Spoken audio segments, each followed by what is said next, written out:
Kien f'Mejju ta' 2017? It was in the year 2000. L-inċident ġara qisu 10 snin ilu.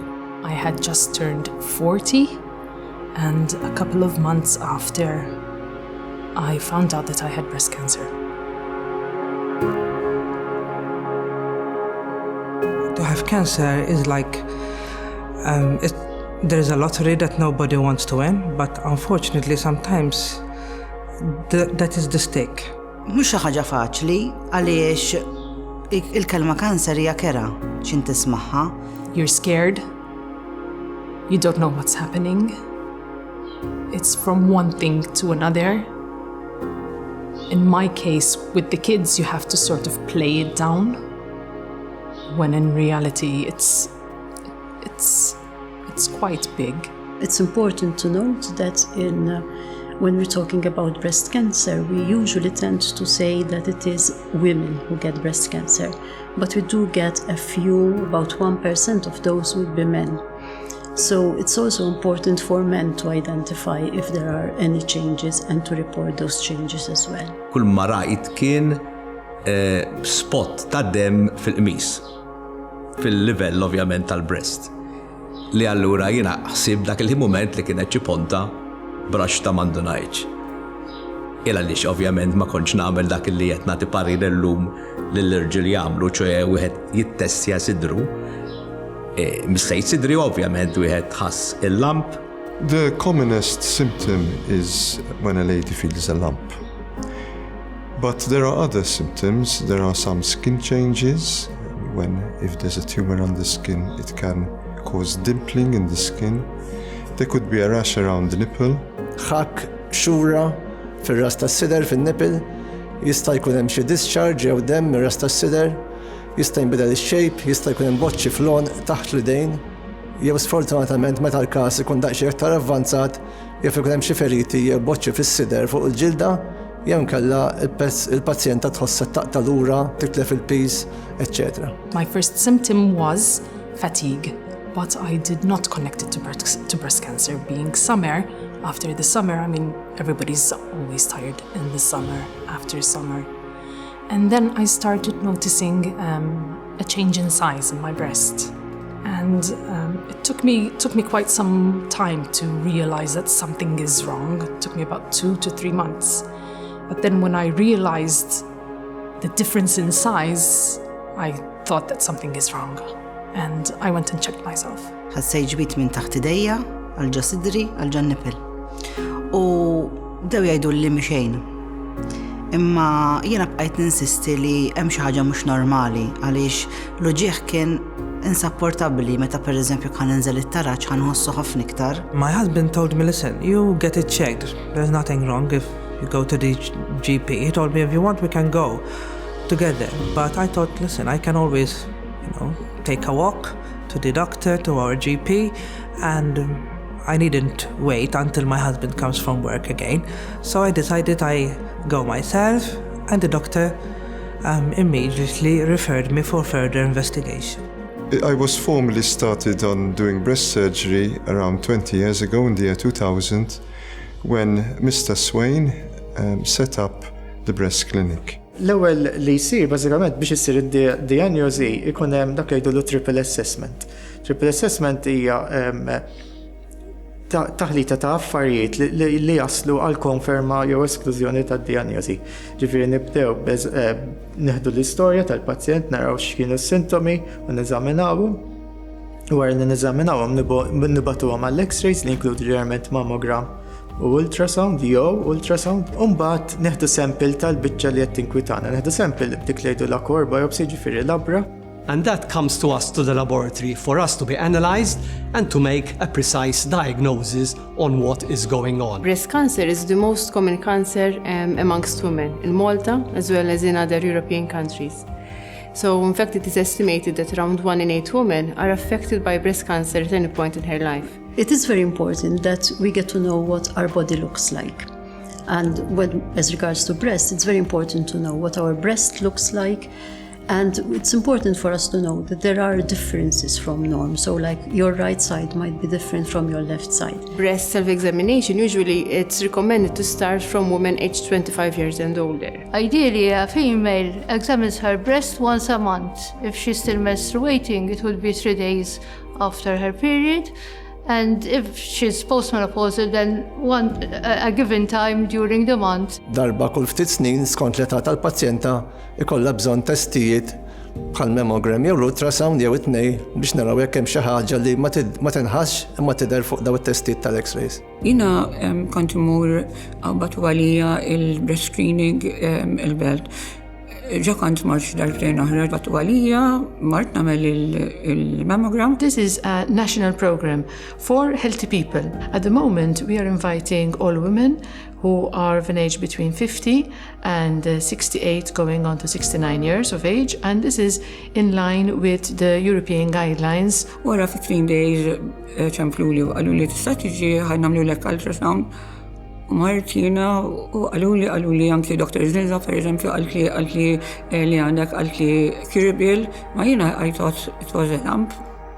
Mux, ma konċ għat nasab li hija cancer. Il-screening dak huwa xogħol li inti tipprova kemm jista' jkun taqbad tumur żgħir illi ħadd ma jista' jħossu bidejh, ikun għadu ma jinħassx, imma aħna naqbduh, narawh u nittrattawh qabel ma jikber u jilħaq jagħmel ħafna effetti ħżiena. L-ħsibijiet għall-ewwel xejn jgħidlek li għandek kanser neħu minni lew ma ġibt quddiem għajnejja tfal u raġel li ħanħallihom warajja. Imma mbagħad ma' żmien tibda toqgħod u tibda tirrealizza li m'għandekx għalfejn toqgħod tagħmel hekk fuq il-bambin m'hemm ħadd u mbagħad tibda bil-kura toqgħod taħt idej li jgħidulek il-professuri u t-tobba u tibda tikkalma bil-mod. Hearing that word, I mean, I was shocked and I switched immediately into denial. And I started telling him that those results are not mine, that there is some huge mistake, and that I'm willing to do the biopsy again so that will confirm that those are really wrong. And he told me, no. We have to seek further surgery and we have to find a surgeon as quickly as possible. Dan il-kanċer huwa tipo ta' kanċer differenti mill-oħrajn għax effettwa il-femminilità tal-mara. U dak jiena nara li tagħmel effett kbir mhux tali fuq il-mara anke fuq il-familja tagħha. Mhux il-ħajja tal-pazjent biss tinbidel, il-ħajja tal-familja kollha, il-ħajja tat-tfal, il-ħajja tal-partner. Hemm ħafna bidla, hemm ħafna trauma sa ċertu punt. My kids. How am I going to tell them? How am I going to go through this with them by my side? Sort of not to scare them. It's a problem that at the time the patient and her family have to stop and deal with it. And that is how we try to support our patients, by giving them more information, by helping them to cope with the situation, by giving them information how to talk to their relatives, how to talk to their children. Ir-raġel kien miegħi meta sirt naf, kien bil-qiegħda u sakemm qegħdin jara r-riżultat tal-mammogram fuq il-kompjuter ratteba u mill-ewwel induna. Għax jiena l-mammi tiegħi kellha wkoll 7 snin qabli. Għal speċi kellna l-esperjenza kont naf bejn wieħed u ieħor x'ikun hemm. Nafu li bejn 10 u 5% tan-nisa u l-irġiel li jippreżentaw bil-kanser tas-sider ikun hemm problema ġenetika. U dawn tipikament ikunu nisa li għadhom żgħar, li kellhom diversi membri tal-familja li qabadhom breast cancer meta kienu żgħar, li kellhom membri tal-familja li kienu rġiel bil-breast cancer jew inkella membri tal-familja li kienu nisa ma qabadhom breast cancer fiż-żewġ naħat. Qabel ma jsir il-genetic testing irid isir counseling ukoll għax inti meta tagħmel genetic testing għall-argument persuna tiġi trid tagħmel genetic testing, trid tkun taf l-implikazzjonijiet ta' jekk jiġi pożittiv it-test. Sewa, għax jekk jiġi pożittiv it-test kull ma jgħidlek huwa inti għandek riskju iktar minn ta' persuna normali li jkollok kanser. Mbagħad kien dejja jiena ħares lejh bdejt nibki dak il-ħin, għatlu isma' x'inhu jgħidli għax jiena m'iniex nisma'. Mbagħad mort id-dar, it-tfal ma rridx nurihom, ma rrid ngħid il-ħadd, mhux ma rridx ngħid il-ħadd għax nibża ngħid, għax ma rridx ninkwethom. I told my husband from the very beginning, he was a rock. He was there for me every single day. When I was sick, when I had my good days. Imma ma stajċ ma norihomx għax il-fatt li kont sa nieħu l-kimo l-ewwel ħajjarawni bla xar, ħajjarawni bla saħħa, ma nistax naħbi. U l-ewwel mat il-ġenituri tiegħi u mbagħad għadt t-tifel. U anke l-mami bdiet tibki bħal speċi u qalt li aħjar reġa' ħareġ lili milli lilek. My son, as he was so young, I had to tell him in his own way, sort of just that I'm a bit sick. I might need some medicine that may make me even sicker. That my hair might fall off. But that was sort of, I tried to put everything into a joke. Sort of, my husband is bald, so I told him we're going to be two bald-headed in the house. I tried to play everything down for him. I had a lot of support from my family, from professionals, and that is very important. And that's the advice I give to people, that it is important that all the support you are offered, you take. You don't say no thank you, because you need it. ħafna minn nisa jkollhom bżonn ftit sessions ta' support, jinnaf 6 to 8 sessions, waqt eżatt wara d-diagnosis u waqt li jkunu għaddejjin bit-treatment. Cancer is a life-changing experience, and it's important to get help. I even sought psychological support, and that is what builds you, that is what helps you come out of it, not so much bruised. Each individual's journey is different, and we need to respect that. So when we're talking about psychological services on oncology, we need to have that flexibility so we are there for when the patient needs to come. Some people mightn't want it, and you cannot force it on them, because this is something which is very personal. Also, some people might need it for the initial stages, and then say, look, I'm managing on my own, thank you, and that's fine. Mhux dejjem nista' nipprevenu l-kanser, ħafna drabi nistgħu naqbdu kmieni, imma nafu li hemm ċertu affarijiet li nista' nagħmlu li ġew provatu li naqsu r-riskju li wieħed jaqbdu l-kanser. Dawn inkludu li wieħed ma jkunx qawwi, allura noqgħdu attenti għal peace, li wieħed jagħmel l-eżerċizzju, ma jixrobx, ma jpejjibx, ma jieħux ħafna laħam aħmar u laħam proċessat u ikel proċessat u jieħu kemm jista' jkun ikel li fih il-ħaxix u l-frott. Other things that might help are, if you're going to have children, to have them early on in life, if possible, and to breastfeed them as opposed to not breastfeeding. It doesn't mean that if anyone has breastfed or if anyone is living a healthy diet, they will never get breast cancer.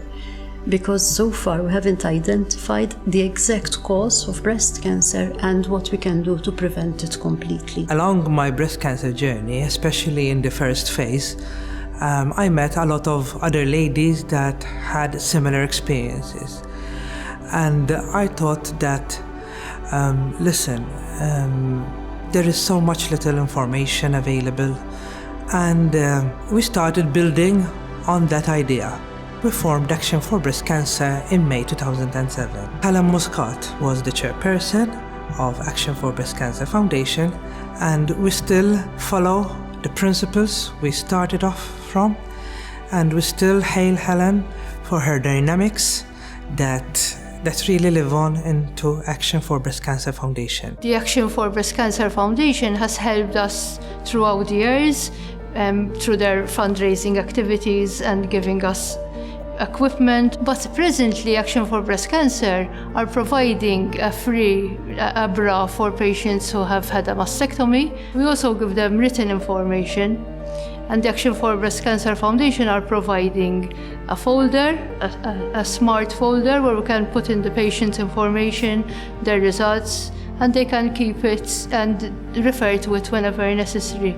What is very reassuring, that in spite of the increase in numbers, the mortality, which means that the number of women that die of the disease, is steadily decreasing. In fact, there were recently some statistics from the EU which showed that breast cancer in Malta has an 87% 5-year survival, which means that out of 100 women that get breast cancer today in Malta, including the early ones, the late ones, the whole group, 87 of them are going to be alive 5 years later. Jiena kont vera negattiva ħafna, kollox nibda nara pereżempju. Kollox bi kbir, anke inkisir li oġġett, hekk nagħmel kollox bi kbir. Illum m'għadniex nieħu daqshekk bi kbir għall-affarijiet. Illum sirt ngħid speċi l-aqwa li għandi s-saħħa, jiġri x'jiġri l-aqwa li hemm saħħti. The experience changed me a lot. I am not the person I was before, and I don't think that I will ever be again.